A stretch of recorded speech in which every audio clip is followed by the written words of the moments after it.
Welcome back to the deep dive. So if you've ever had to rig up broadcast gear at some remote venue, think like a marathon or a huge stadium, Oh, yeah. you know, the real killer is just the sheer number of cables, the fiber management. It's a headache. It's a total nightmare. And that's what we're diving into today, a piece of kit that's designed to fix that. It could be. The Thor Broadcast F-4SDI-B-TxRx. Exactly. Our mission here is to see how this one box doesn't just, move a signal. It completely changes the math on your infrastructure. A massive shortcut. A huge one. It takes what used to be multiple dedicated fibers for video, for audio, for control, and just jams it all into one package. Okay, so let's unpack the core claim here because it's a big one. This single unit moves 4 full-rate HDSDI signals. Right. And the key word is bidirectional. 4 signals going out, 4 coming back, all over one single strand of fiber. My first thought, though, is, isn't that a terrifying single point of failure for an engineer in the field? That's a very fair challenge. I mean, you're putting a lot of eggs in one basket. But the technology itself is built on isolation. You have 4 independent channels, each running at 1.5 gigs per second. It supports everything from SD all the way up to full HD. And how does that isolation actually work? What's the tech behind it? It's something called CWDM. CWDM. Coarse wavelength division multiplexing. The simplest way to think about it is like using different colors of light. Okay, like lanes on a highway. Exactly like lanes on a highway. Each of the 8 total streams, 4 up, 4 down, gets its own unique color or wavelength.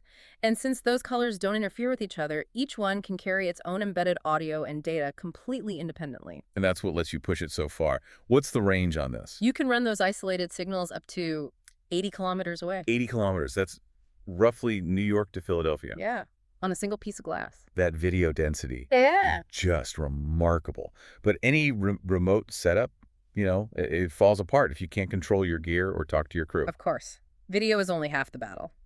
So what did Thor do to solve that non-video headache? This is where the integration really becomes the hero for the field engineer. First, they included a dedicated return path just for control. Okay. A serial RS-485 channel. And that's vital because RS-485 is, the industry backbone for remote camera control. So your operator can pan, tilt, zoom a camera 80 kilometers away. Using the exact same fiber that's carrying the video feedback. And beyond just camera control, I see it also has these dual auxiliary ports. All ports. Ethers. That's where you get customization. Yeah. The options are a bit of an alphabet soup, though. Analog audio, RS-232, RS-422, contact closures.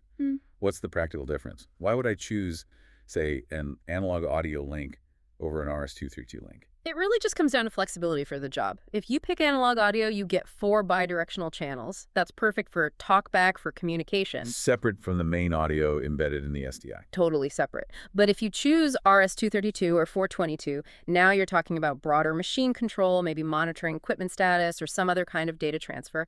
You tailor the box to what your specific shoot needs. So it's really the whole kit and caboodle. It is. They even added little practical things like link alarm indicators so you can troubleshoot fiber issues on site. And for bigger clients, it's TAA compliant, so it meets U.S. government standards. So what this all means for you, the person in the field, is that this F-4SDI-B-TxRx is really, it's more than just a transceiver. It's a whole system. It's an integrated system, yeah. It's handling 4 bidirectional video feeds. Yeah. All their embedded data, plus your custom control and audio links. All across one tiny strand of fiber. For HD feeds, you're reducing your required fiber by up to 75%. Which means slashing your deployment time and obviously your costs. And that kind of connects to the bigger picture here. It leaves us with a really provocative thought for the future. Go on. Well, given that one relatively small box can manage 8 independent streams of high-def content, plus control, plus comms over dozens of miles, what does this level of integration really imply for the future of large-scale, remote, live event production? How far can we really push it?